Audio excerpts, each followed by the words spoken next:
In this lesson, we'll explore inclusion-exclusion a little bit more. So we did learn the principle of inclusion and exclusion in Module 3 when we studied counting. So we're just going to cover that again here and do a few more examples. So the idea here can be illustrated by this example. A discrete mathematics class contains 30 women and 50 sophomores. How many students in the class are either women or sophomores? So the question can't be answered unless more information is provided. Adding the number of women in the class and the number of sophomores probably wouldn't give the correct answer because most likely there will be at least one woman who's a sophomore, then she'll be counted twice. This observation shows that the number of students in the class that are either sophomores or women is the sum of the number of women with the number of sophomores minus the number of women sophomores. In this section, we're going to generalize this idea to solve problems that require us to count the number of elements in the union of more than two sets. So we introduced the principle of inclusion and exclusion for two sets in Module 3, and we also saw the formula for three sets, and we're going to expand upon that here. So we have seen that the number of elements in the union of two sets will be the sum of the number of elements in A plus the number of elements in B minus the number of elements in the intersection of these two sets, A and B. So that will give us the cardinality of the union of A and B. So again, let's think about the example of the discrete mathematics class.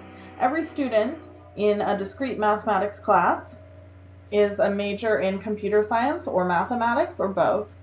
The number of students having computer science as a major, possibly along with mathematics, is 25. The number of students having mathematics as a major, possibly along with computer science, is 13. And the number of students majoring in both computer science and mathematics is 8. Then can we determine how many students are in the class? So using this simple formula that A union B, the cardinality of A union B is the cardinality of A plus the cardinality of B minus the cardinality of A intersection B, we can. If we translate this into a problem about sets and we let A be the set of students majoring in computer science and B be the set of students majoring in mathematics, then what we have been told is there are 25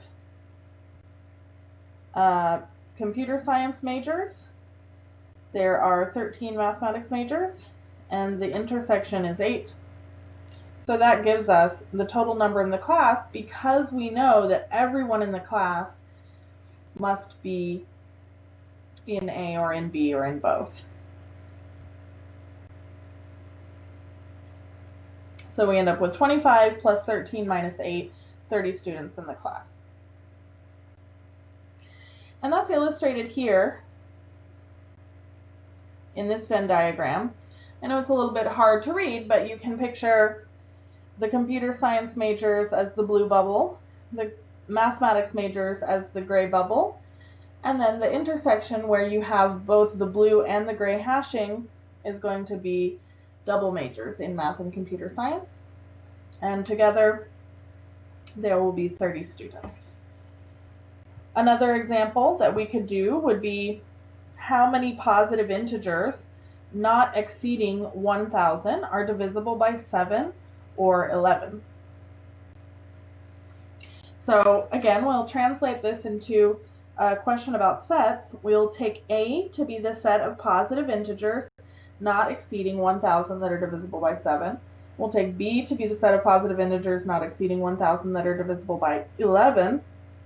Then their union should be the set of integers, positive integers not exceeding 1,000 that are divisible by either 7 or 11. And their intersection should be the set of positive integers not exceeding 1,000 that are divisible by both 7 and 11. So how would we find this out? Well, this notation that you see here in the paragraph where It kind of looks like a square bracket, but you only get the bottom of the bracket. If you haven't seen this before, is called the floor function. And this will take a ratio like 1,000 over 7, and it's just going to round it down to the next closest integer. So it's called floor because we're always going down. So in this case, we find that the floor of 1,000 over 7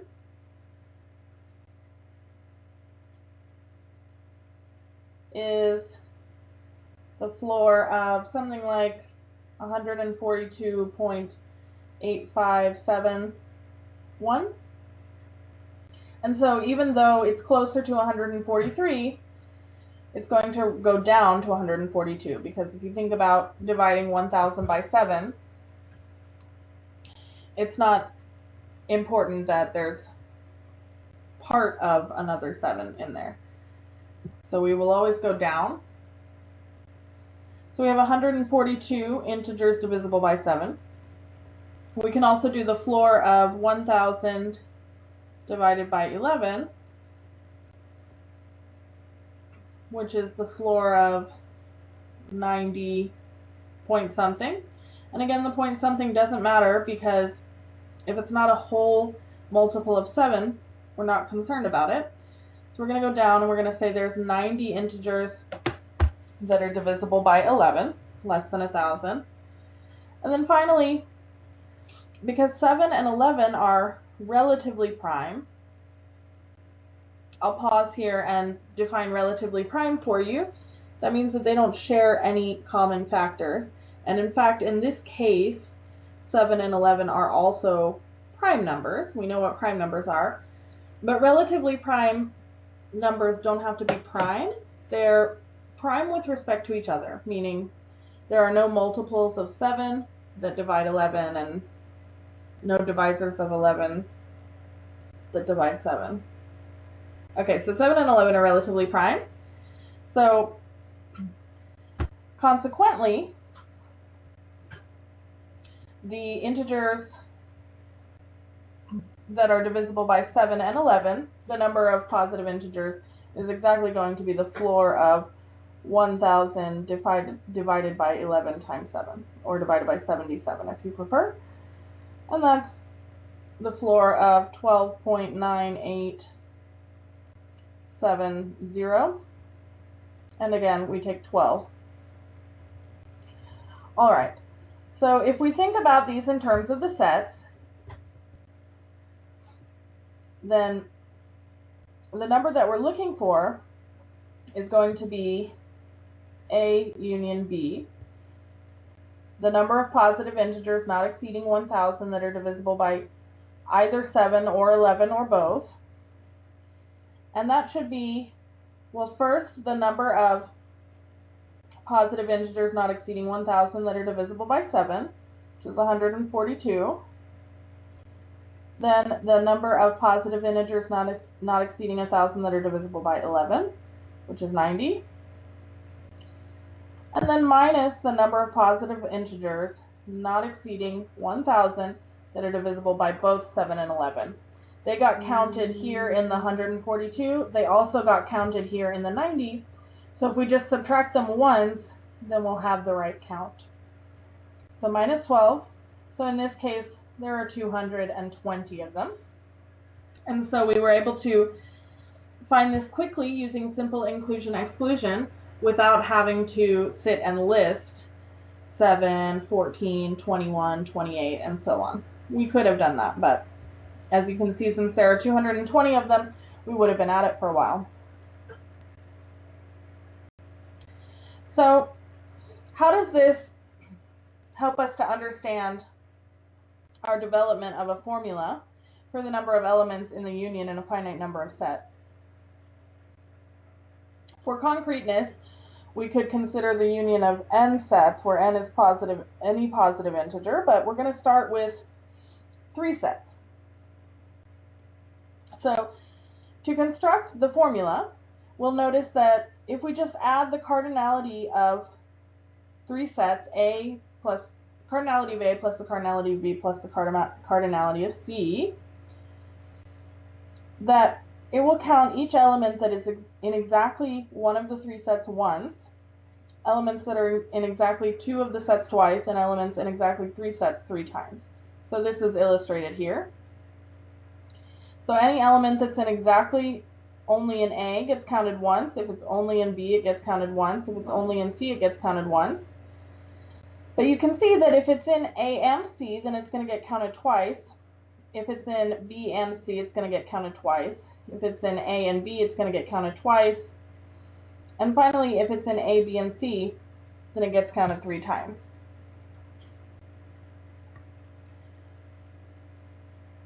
So to adjust for this, we'll subtract the number of elements in the intersection of all the pairs, because you can see that this was sort of the problem area. This was where things were getting overcounted. So these elements still get counted once. When I subtract first the intersection of A and B, then this number 2 is going to change to a 1, and this number 3 is going to change to a 2. Then I'll subtract the intersection of A with C. So this number is going to change to a 1, and the center number is now going to change from 2 to 1.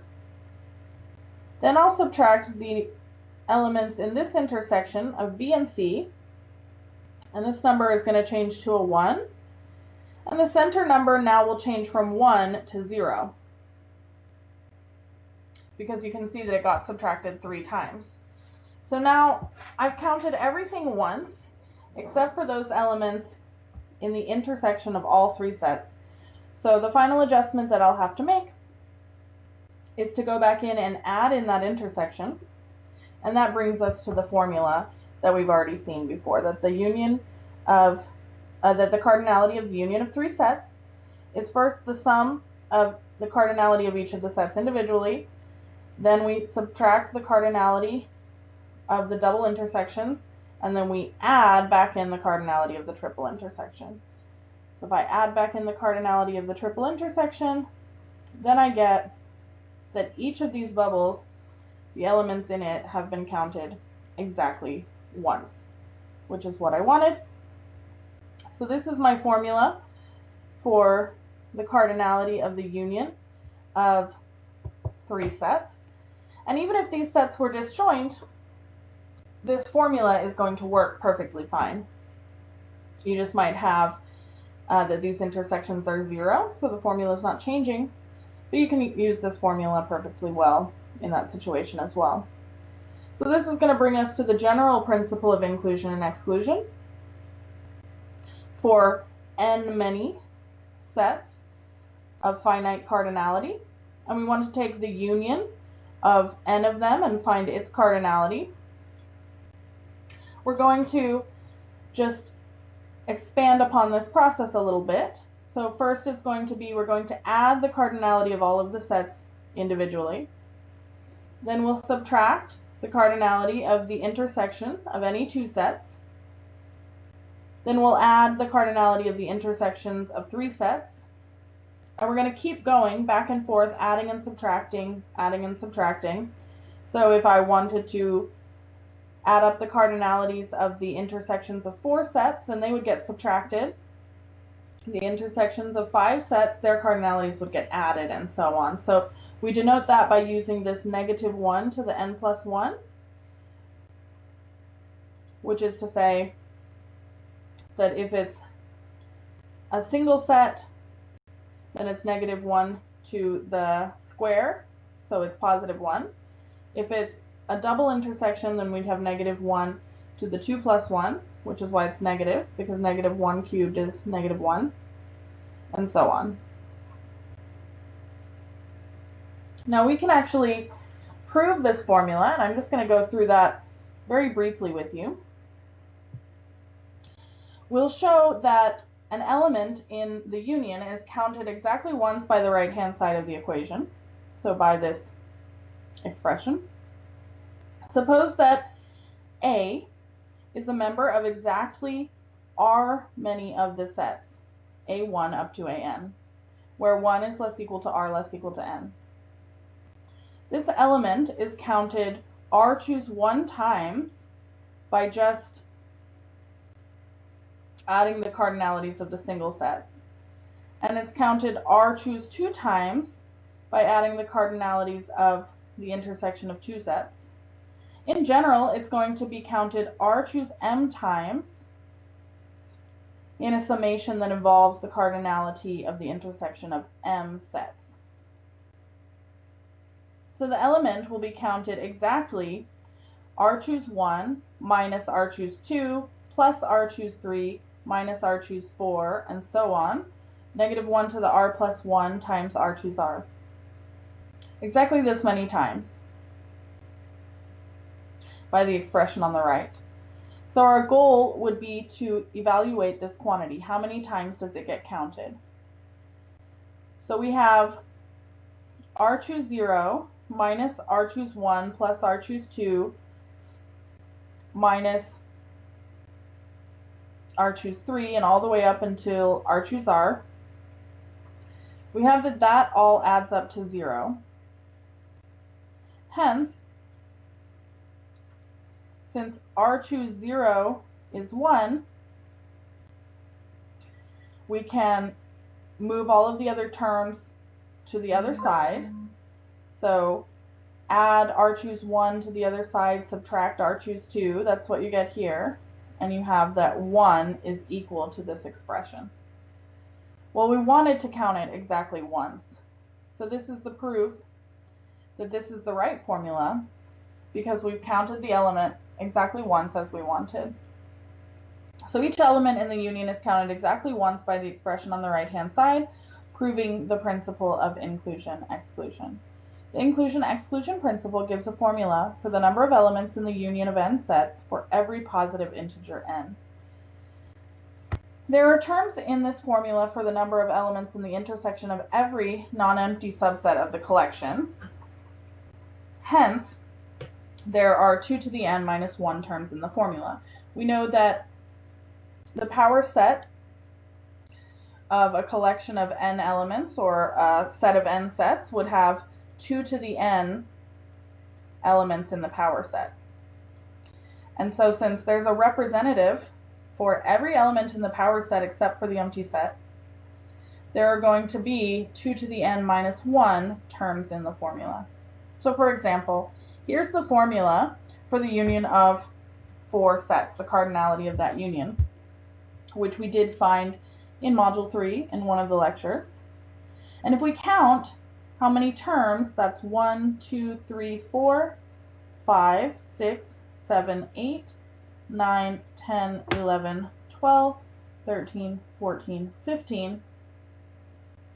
So it's exactly 2 to the power 4 minus 1, 16 minus 1, it's 15 elements in this expression. And this expression is following the pattern that we know that it would. We'll add first the cardinality of the single sets, then we'll subtract the cardinalities of the intersection of 2 sets, then we'll add the cardinalities of the intersections of 3 sets, and we'll subtract the cardinality of the intersection of all 4. Okay, so we'll do just a couple more practice exercises, and then we'll have the next lecture where we'll expand upon this topic a little bit more. So the first exercise says there are 345 students at a college who have taken a course in calculus, 212 who have taken a course in discrete mathematics, and 188 who have taken courses in both calculus and discrete mathematics. How many students have taken a course in either calculus or discrete mathematics? So we can say, we can call it A or B or maybe C for calculus. Let C be the set of students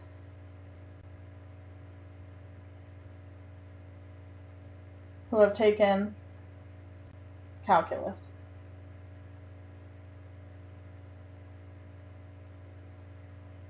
And we can let D be the set of students who have taken discrete mathematics. And this, of course, is the set of students at this college, at some college.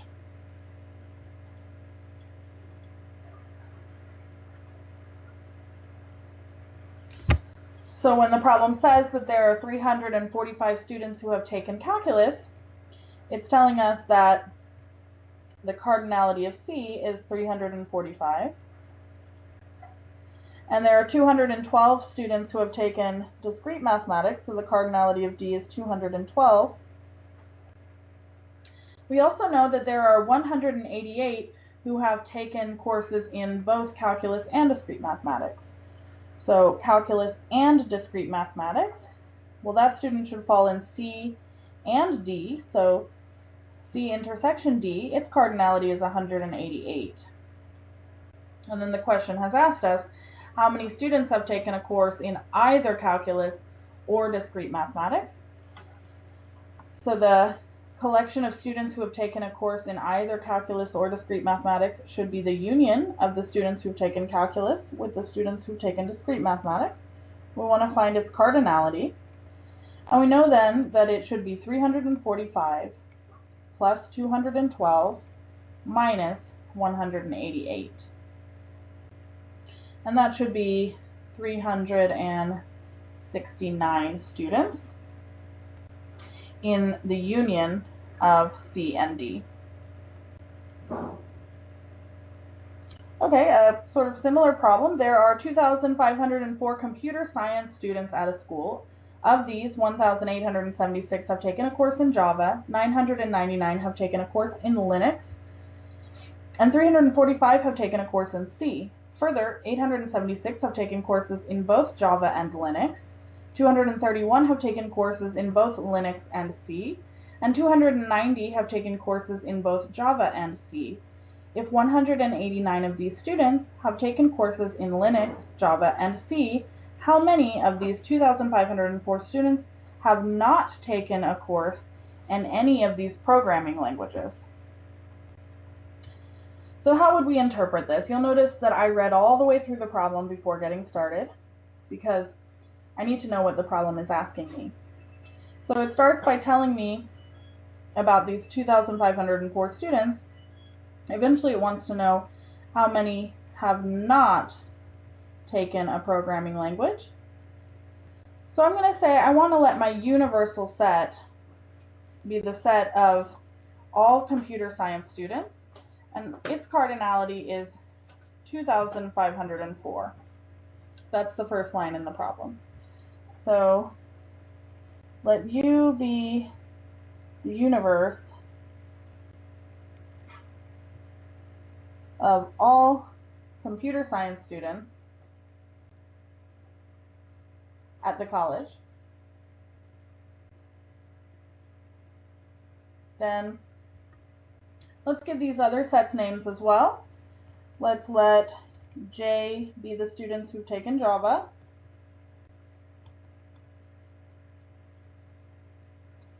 And we'll let L be the students who've taken Linux.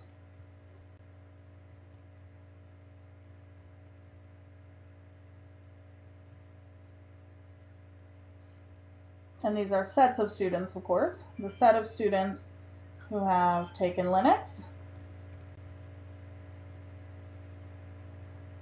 And finally, we'll let C be the set of students who have taken C.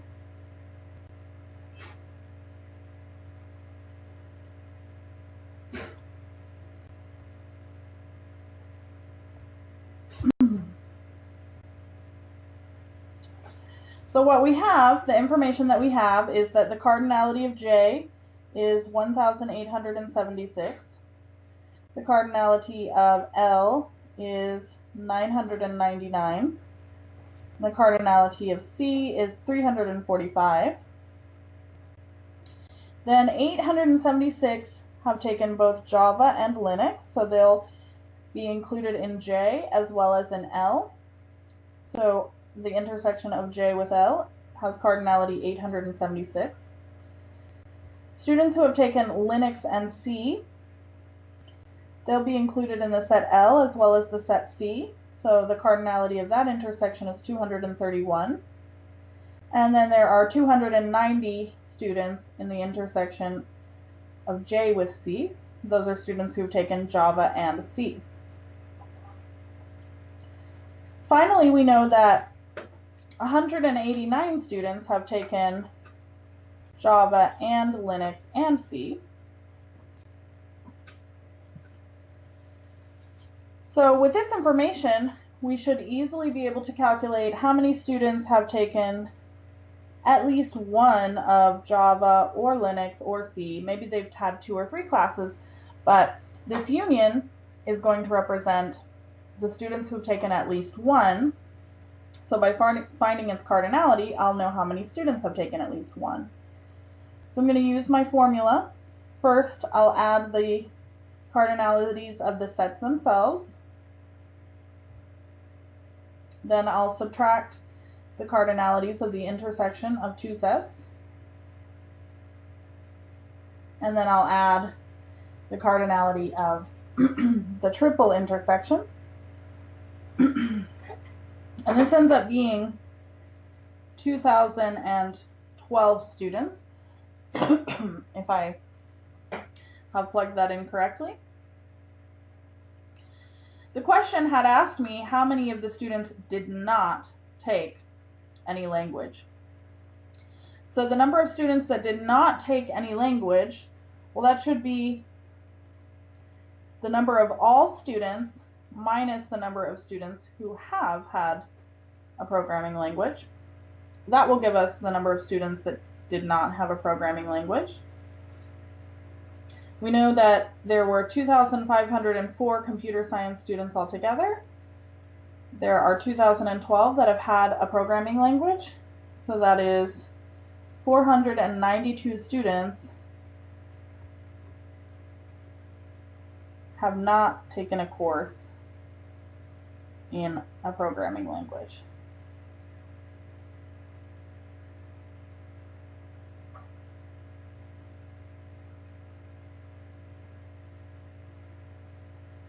And that answers that question. Okay, how many elements are in the union of 5 sets if the sets contain 10,000 elements each? Each pair of sets has 1,000 common elements. Each triple of sets has 100 common elements. Every 4 sets have 10 common elements, and there is 1 element in all 5 sets. So it's asking me to find the cardinality of a union. We have 5 sets. Let's give them names A, B, C, D, and E. So I'm asked to find the cardinality of the union of A, B, C, D, and E. And the inclusion-exclusion formula tells me that that should be, well, first, the sum of the cardinalities. Let's actually call them A1 up through A5 so that we can use this convenient indexing notation. So first, I'll add the cardinalities of A sub I. I is from 1 to 5. Then I'll subtract the cardinalities of the unions, of the intersections rather. And so this will be I and j between 1 and 5.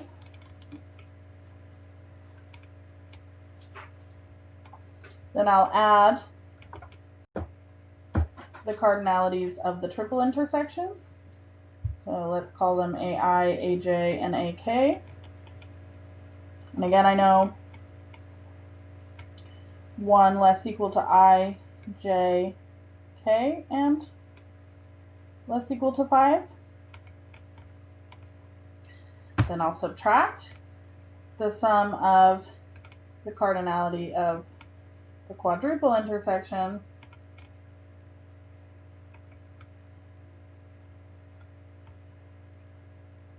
I'm going to use I, J, K, and L are now between 1 and 5.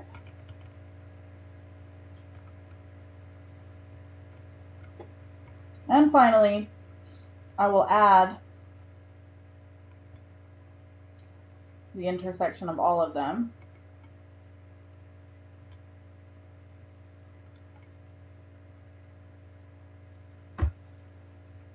Now, the question tells me that each of the members in a certain sum has the same size. So like the double intersections are all 1,000 elements each. And the question then would just be, well, how many intersections are there? If I have 5 sets to choose from, how many different ways can I intersect 2 of them? So this actually becomes a counting problem, because I know that it's going to be, each set has 10,000 elements, so that's going to be 5 times 10,000. Clearly I have 5 sets.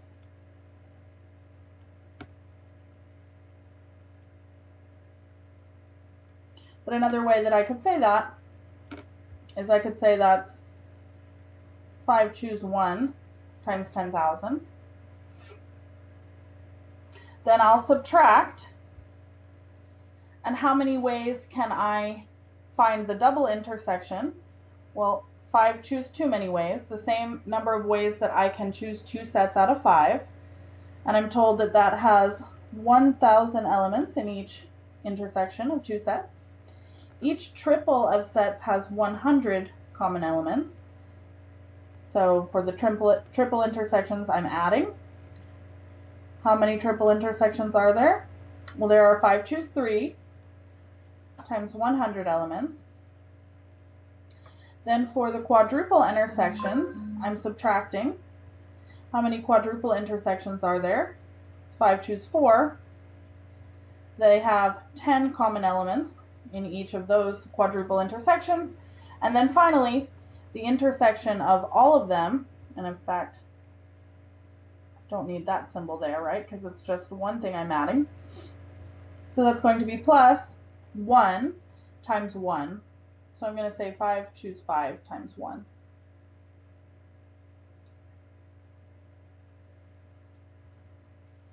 Now, of course, the other thing I could do would be to sit and try to write them all out. Well, I can have A intersection with B, I can have A intersection with C, I can have A intersection with D, etc., etc. But there are going to be 10 double intersections. So this becomes 5 times 10,000 minus 5 choose 2 is 10 times 1,000. 5 choose 3 is also 10. 10 times 100 minus 5 times 10 plus 1 times 1. So we would be here a while if we wanted to list them all out. And then you'll notice the only binomial coefficient that's not present in this expression is 5 choose 0. But we already knew that because that would be an empty set, and we already knew that there were 2 to the n minus 1 many terms in this expression because we're not going to count the empty set. So this is 50,000 minus 10,000 plus 1,000 minus 50 plus 1, and that ends up being 4,951. So it's much quicker, I think, to count the number of sets than to actually try to write them all down. All right. How many elements are in the union of 4 sets if the sets have 50, 60, 70, and 80 elements respectively? Each pair of the sets have 5 elements in common. Each triple of the set has 1 common element, and no element is in all 4 sets. So again, let's give them names. Let's call these 4 sets A1, A2, A3, and A4. And the question has asked us how many elements are in the union, so we're looking for the cardinality of the union. And we're told it doesn't matter which one we call which, but one of the sets has 50 elements, one of the sets has 60 elements, one of the sets has 70 elements, and one of the sets has 80 elements. So using my formula For inclusion, exclusion, this union, the cardinality, is going to be 50 plus 60 plus 70 plus 80. Then each pair of sets has five elements in common. So we're going to subtract 4 choose 2 times 5 elements in common. Each triple of the sets has 1 element in common. So we're going to add 4 choose 3 times 1. And no element is in all 4 sets. So we would subtract the cardinality of the intersection of all 4. But in this case, that's just subtracting 0. So here, the 50 plus 60 plus 70 plus 80, that should be 260. 4 choose 2. Well, if we weren't sure, we can write this out. This is 4 factorial over 2 factorial times 2 factorial. So it's going to end up being 4 times 3 divided by 2, which is 6. So 4 choose 2 times 5, that's minus 30. And 4 choose 3 is just 4. And then minus 0. So this is 234.